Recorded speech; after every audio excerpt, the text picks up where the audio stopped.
This week, I got asked at least 3 times, how do you market your book when it's done? And I think that they're coming at it from the wrong direction. You don't want to start marketing the book when it's done. You want to start marketing it from day one. But how do you do that if you don't know when your book is going to come out or what it's going to be about or anything else?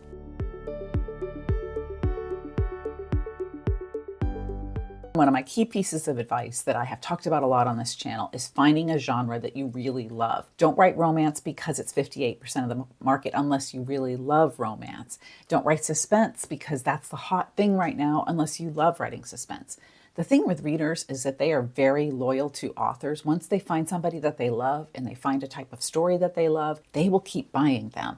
I have certain authors that are on my auto buy list. Whenever a new book comes out, I follow them on Amazon. I know what's going on because I'm following their social media, and I'm pre-ordering their books because I love them so much. You want that to be you. So you have to pick a genre that you really love, because that love, believe it or not, will show in the words that you put on the page. It may seem like it wouldn't because, right, we're writers, we can write anything. But unless you have the passion for that genre, it's going to come across as a little bit more flat than you would like it to. You're probably saying, but how does that tie into marketing?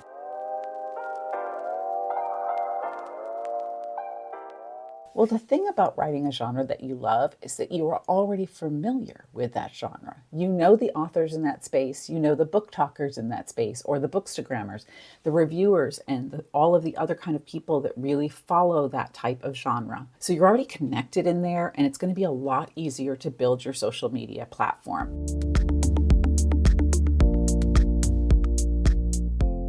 And then I suggest going and reading the reviews of the authors that you really like, because you want to see what other readers are saying about those authors, what they're liking, what they're not liking. And I'm not saying to do this to plagiarize anybody. Totally illegal. Don't plagiarize. Whatever is kind of seeming to hit a theme there or a trend, feel free to hop on that and write your own version of that. Your own version, not a plagiarized version. I do have a course that will help you write a book from beginning to end, and you can check that out here. Do you want to write a book in 12 weeks and know exactly what should happen at each step of the plot process? Then join my bootcamp. This bootcamp is going to talk about how to write turning points, how to do scene and sequel, how to create a really powerful black moment, how to plan your book, how to create an amazing ending, and then how to revise it and make it stronger and more emotional. These 12 weeks are here to help you take the book you already have or the book that you are starting and make it that much more powerful and really take that plot to the next level. Number 2, you want to figure out your author name and start getting all of the social media platforms, every single one of them, even if you don't intend to be on them,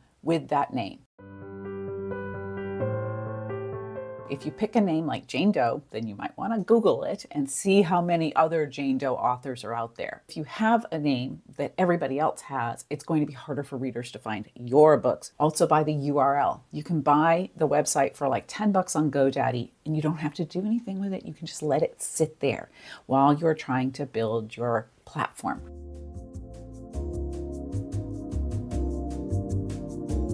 Look at where your readers are. And those are easy demographics to Google and figure out the average age of somebody on each type of social media platform. And that's where you want to start spending the majority of your engagement time. The only way to grow on social media is the way that it is rewarded by the algorithm. So you want to start engaging with others. Get your name out there and start engaging. Now, you're saying, wait a minute, I don't even have a book yet. Why am I doing all this? Because you are building a platform.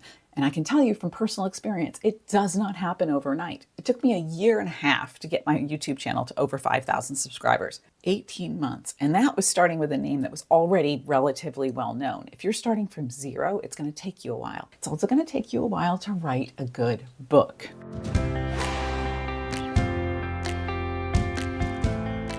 The most important part of this whole equation is the book. The book has to be amazing. It has to really grab the reader's attention, and it has to be a story that makes them clamor for more from you. And that means learning how to write really well. Don't worry if your first book is a piece of crap, and maybe your second and your third, because I wrote 10 pieces of crap before I sold my first one.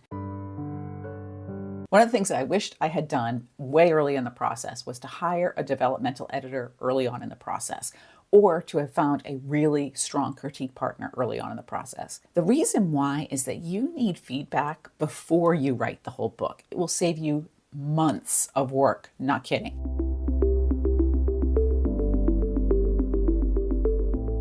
I work with a lot of authors one-on-one on just 5 pages at a time. I don't do an entire book for them because by the time they get to page 351, if I tell them that there's a problem on page 1, that's an overwhelming task to revise. So if you can go in and hire a developmental editor just to look at the beginning of your book, a really good developmental editor can send you down the right path, can say, you know what, you're starting the story too late, you're starting the story too early, you've got too much backstory, these characters aren't coming to life. All of those different things that will immediately turn a reader off. You hire somebody to make sure that you are engaging the reader correctly from page 1, then you're going to save yourself a lot of heartache. I get that hiring a professional developmental editor is very expensive, and most people don't have the money for that because this is not a job that is making you money yet. You can get by hiring a developmental editor for each of the key sections of your book. Like I said, I work on 5 pages at a time with people so that they're really getting and nailing those turning points, the black moment, the really important scenes. And then you can work with a really good critique partner in between.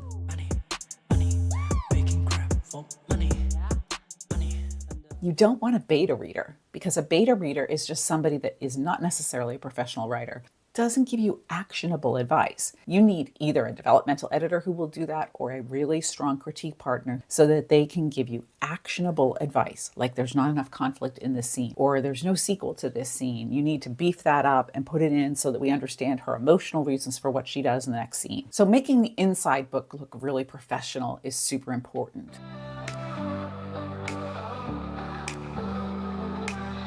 You have to have the outside match the inside. So if you've put a lot of work into making the book itself really amazing and really strong, then it is worth your investment to hire a good cover artist. The cover looks like an amateur did it, then the reader's going to think that an amateur wrote what's inside. Just walk into any Barnes & Noble or any other bookstore and look at the book covers. You know what a professional book cover looks like. Invest the money in making sure you have one. And while I'm at it, don't forget to subscribe to this channel and like this video because I have a lot of writing craft videos here on this channel that I would love to share with you to help you take your writing to that next level and make readers just say, that was the best book I ever read. The second most important part of your book cover is the back cover blurb. That is what readers read first to decide if they want to read the book or not. So they look at the picture and they're like, that looks really interesting. And then they read the back cover blurb and think, oh, this is a book that's right for me. And then they read those first few pages. That is how most books are bought. And if any of those 3 components scream amateur or scream crappy quality, the reader is not going to spend their money on it.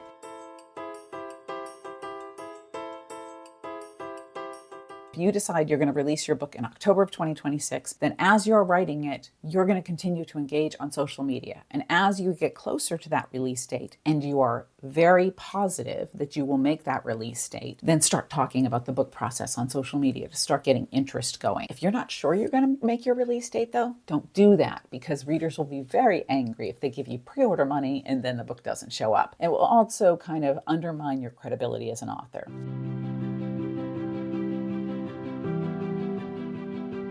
And then find 5 or 6 people that seem to really like what you're writing and make them your street team. That's a number of people that go out and talk about your book after it comes out in exchange for basically a free copy of the book. It's easy to find people that love that genre by just looking at the different reviewers on different channels. And you can ask them very nicely if they would consider reading your book in exchange for an honest review. Then it comes from a place of authenticity and readers are more likely to believe it.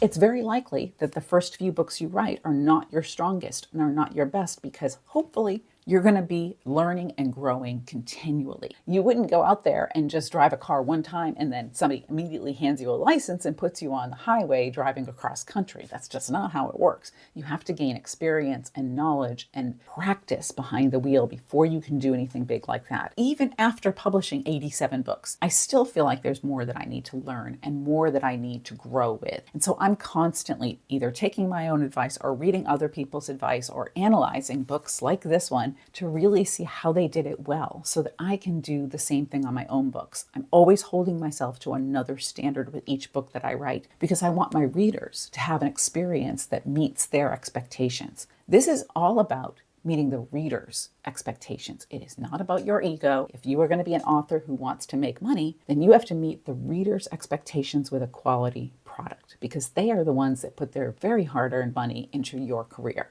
And when that first book comes out, you should already be hard at work writing the second one, because that will keep you from fixating on every little sales number and every little fluctuation in your ranking on Amazon. And it will allow you to continue to hone your skills, because you will be able to make every single subsequent book even better than the one before. And that is truly the secret to building a really successful career in this industry, is to write a really good book that readers love and then write another one and another one and another one. If you're watching this, you may already be an author. So what are your marketing tips? What have you found that really works for you? Drop a comment down below.